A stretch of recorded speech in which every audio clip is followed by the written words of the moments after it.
This video is sponsored by June's Journey.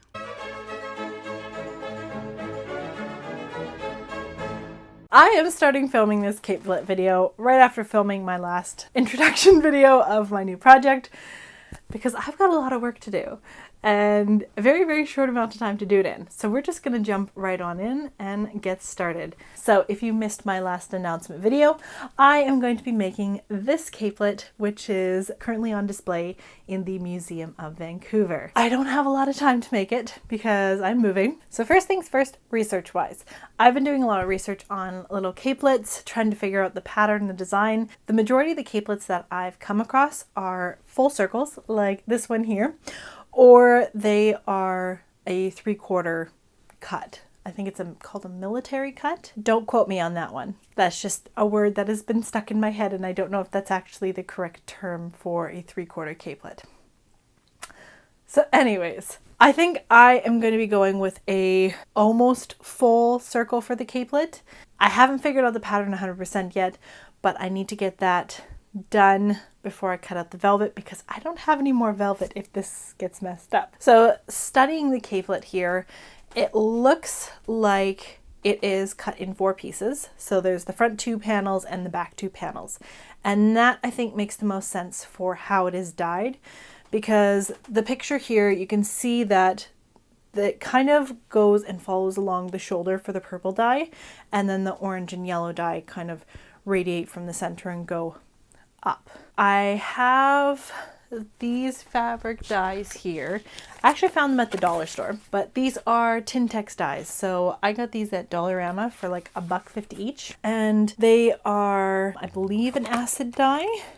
I looked on their website. It said that the Tintex is good for silk.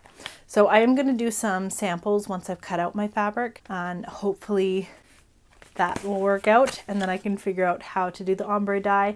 I've also been watching a lot of videos on how people do ombre dye on regular fabrics. So I am hopeful. And that is what I need right now. Lots and lots of hope. And maybe a little pixie dust. So before I can start with the patterning, I'm going to actually draw out my capelet design and just play around and see how things work. Wish me luck. Ah! While Sewing Marika draws that up, I want to talk to you about the sponsor of today's video, June's Journey. Now that autumn is finally upon us, I have actually been craving some cozy mysteries, and June's Journey fits that perfectly. Set in the late 1920s, June Parker is on the case to solve her sister's murder and uncover many family secrets along the way. I love this game. I've been playing it for several years now and I keep coming back to it. The design of the game is just beautiful. The storyline is engaging. The gameplay can be quite challenging, and as the levels progress, it does get harder. And some days those scenes do look like my sewing room during a big project. Along with the main storyline, there is also an array of side quests to complete, and clubs to join, and decorations to unlock, which then you can add those decorations to your garden estate on Orchid Island. I'm actually trying to unlock the Victorian house for autumn right now, and soon it shall be mine. June's Journey is free to download by scanning the QR code here or by clicking my link down in the description. And it is available on iOS, Android, and Facebook games. Thank you so much, June's Journey, for sponsoring this video. Now let's get to sewing. I have the design for the capelet. I don't know if you can actually see that or not. Let me hide. Is that focusing? Maybe, maybe not. I don't know. Looking through my books, I have this capelet design from Authentic Turn of the Century Fashion Plates by Christina Harris, and this is on page 110, and it is the Spring 1895 cape. So date-wise, that lines up with the cape I'm making. I also grabbed the Victorian dressmaker book, and Isabella also has a cape design in here, 1894 to 1898. So I know I'm on the right path.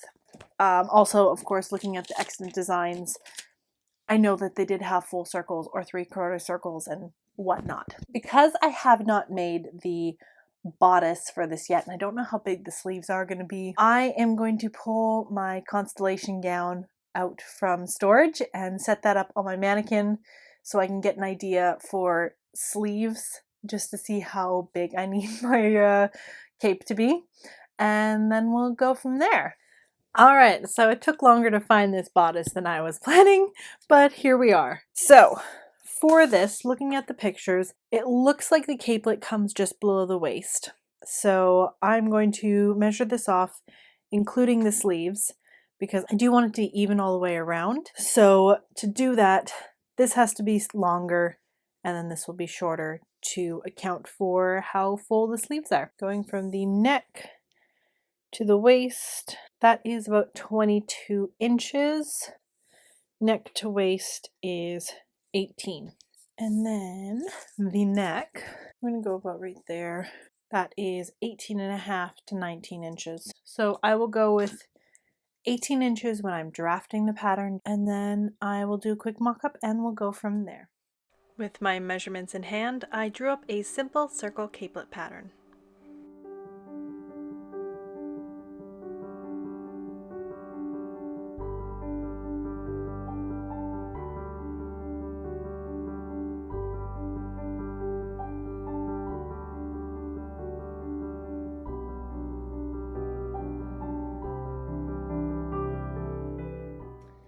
Okay, I'm trying to figure out the proportion right now. I might go just like an inch or two shorter. I don't know. When I compare it to the picture, I feel like it might still be too long.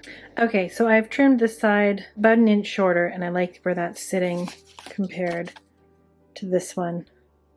Yeah, I like that. For the back though, I'm still going to keep it longer.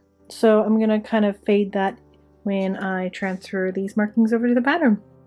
Along with shortening the cape in the front, I also raised the neckline slightly in the back.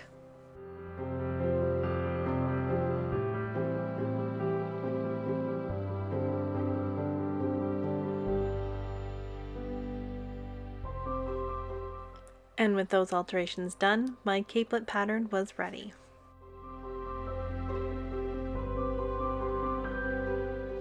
Alright, today is dye day. I have the fabric for my capelet. I actually need to wash the sizing out of this first. So I'm going to go wash this with some regular detergent by hand and then let that dry. Once that's done, I'm then going to cut out the capelet and then add markings on the capelet for where I want the ombre dye to go up to for each different color. So I think I'm just going to be thread marking it and hoping for the best, and then we'll go from there. I don't believe I mentioned it earlier, but the reason I'm cutting out my capelet in 4 pieces instead of 1 circle or 2 halves is because 1, it'll make it easier to dye it, and number 2, I want the velvet pile to be all running in the same direction.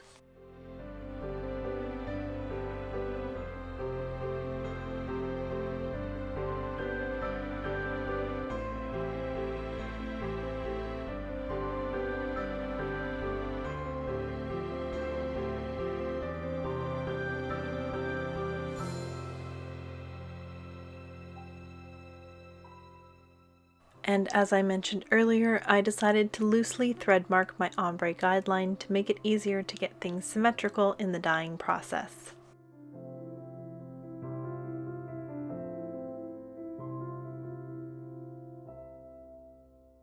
And now it's time to dye. Now Tintex isn't the dye I usually work with. I really like Dylon dyes because that's what I was taught to use in school. So I'm not technically following the instructions for this dye, but I did use their measurements. So starting off, I measured 1 cup of boiling water into each jar, and then I added the dye mixture into the water. Now by doing it this way, the dye particles are completely dissolved, and I don't have to worry about potentially undissolved dye clumps on my fabric.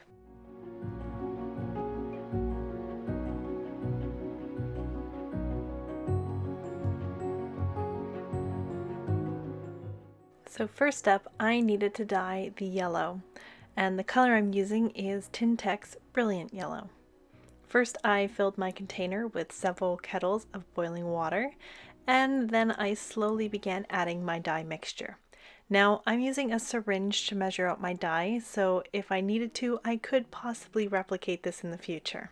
And for anyone who's curious, I ended up using 75 mils of the yellow. Now before dunking my velvet, I did use a scrap of velvet to test the color, and because it's darker when it's wet, I like to dry it with a blow dryer to see what the true color will look like. Once I was happy with that, then it was time to start on the real thing. Now my footage is sped up by 500%, so this process does take a little longer than how you see it here. But it is so much fun. So to try and get a consistent color, I kept my wet dye sample color off to the side so I could compare it and try and match it as closely as possible. Once I had reached the color I wanted, I then rinsed the fabric in a separate bucket of warm water with a cap full of Synthropol to remove any of the free hanging dye, and then I hung it to dry while I worked on the next piece. Also, between each piece, I did add a little more dye to try and achieve the same color, and roughly it was between 5 to 7 mils of dye. With the first round of dyeing done, it was time to start on the orange. For this one, I used a mixture of the tangerine orange and the brilliant yellow. Now, my numbers for this one aren't 100%, but I believe I used 30 mils of the tangerine and 50 mils of the yellow. For the first dip, I brought it right to my guideline, and then I slowly dipped less and less each time until I got that beautiful orange ombre fade. I think these pieces each took roughly 20 minutes of dipping to get the blend right.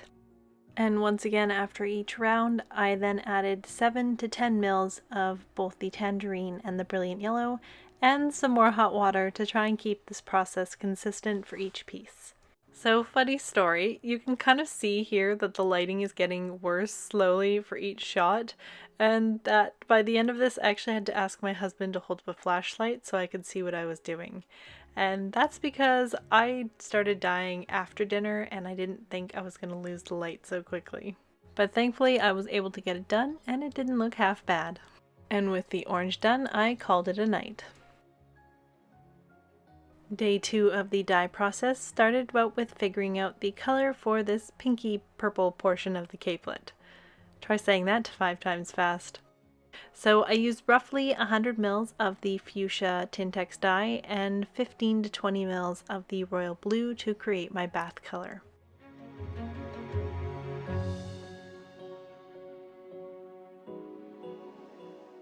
After testing came the moment of truth.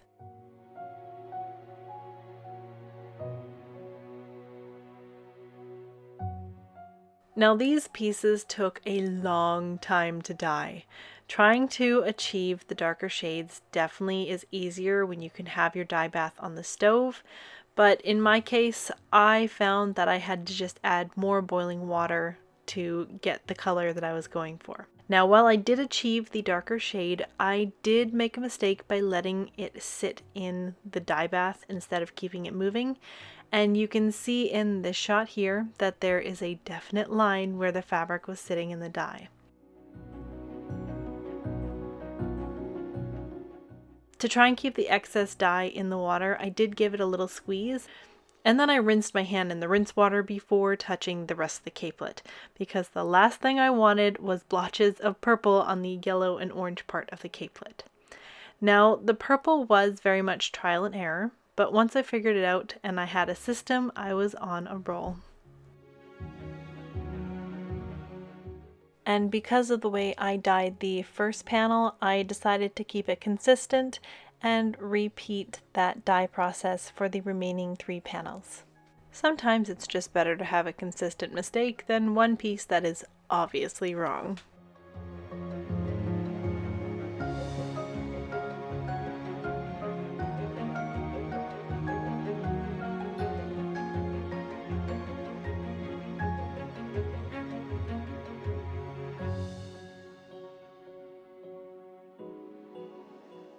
So it has been about a week since I dyed this, and I am having mixed feelings about the purple.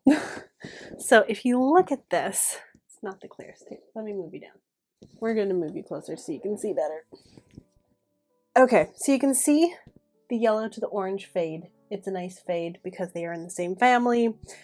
It's easier to fade those two. These ones, you see a little bit of a fade here.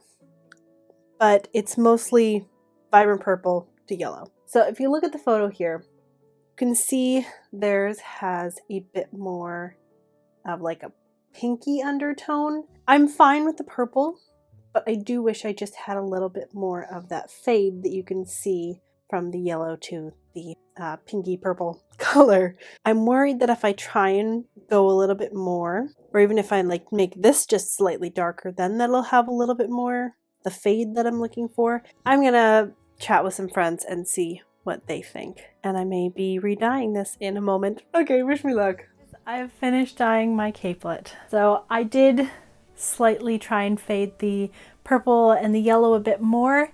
And while it's not perfect, I do love how it looks. Looking on camera here, it is quite obvious. The shade here, I didn't get the full ombre effect that I wanted, but in person it has a nice subtle ombre. Okay, lighting is not the best right now, so you can kind of see the ombre effect and you can really see it from the back, how it fades from the purple into the yellow.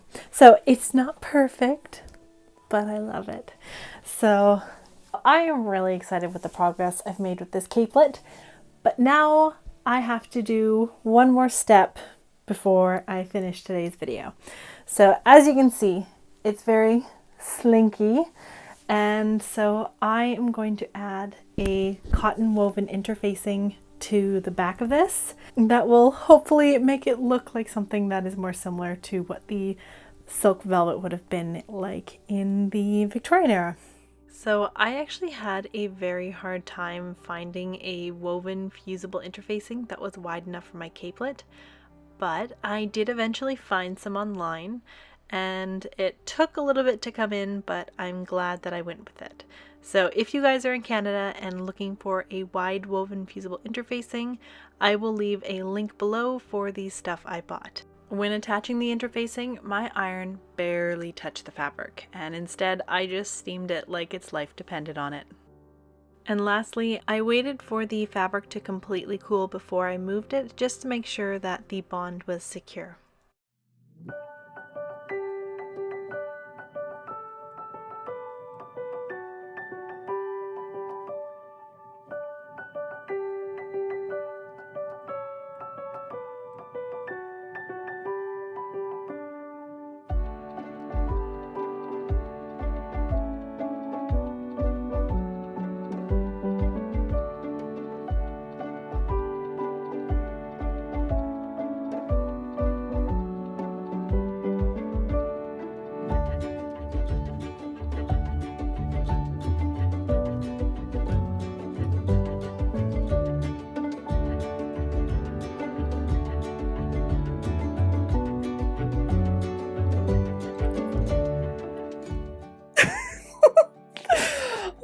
Goodness, you guys, I am loving this. Okay, I am so excited for this project. It's actually happening. Okay, so let's talk about this. I love the way the ombre came out, and now that I've got the cotton interfacing on the back, you can definitely see the structure, and I love how it's looking. Now let's talk about the interfacing. When I was applying this, I tried it with the needle board. Let's see. This one, I tried it with the needle board. You can see tiny little imprints from the needle board. So I decided, you know what, I didn't like that. I'm glad I tried to do the back first, because I can disguise this. So I ended up just laying the velvet on the ironing board and not pushing down. I just steamed the entire thing, so the iron didn't actually crush any of the velvet. So it does work. It's great. I don't know what the longevity of the interfacing will look like, but because I'm going to be adding a lot of beading to this, I think it'll be fine. Fingers crossed. I'm not too worried about it. If there is some bubbling or buckling, I will cross that road when I get to it. For now, the interfacing is on, and it gives this capelet beautiful structure. I'm really happy with how the ombre is right here on the neck. You're probably not even going to see that because a lot of the velvet is going to come in here. But I love how this is looking. So I think I'm going to leave this video here for now. The next video is going to be all the beading and finishing up of this capelet. So stay tuned for that. Again, thank you to June's Journey for sponsoring this video. It really makes doing big, expensive projects like this possible when I have sponsors. Don't forget to download that game if you want to give it a try. I recommend it. I've been playing it for several years now, and it's one of the games that I constantly go back to. So that is everything for today. Thank you so much for watching, and I will see you guys very soon with the next installment of this capelet. Okay, bye. The majority of the capelets that I'm seeing are just circles or a three circle. This is a slightly chaotic angle. Ooh. Is that better? See my lovely backdrop stand right there.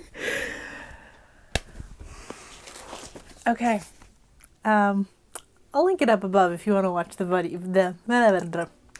I'll link it up below.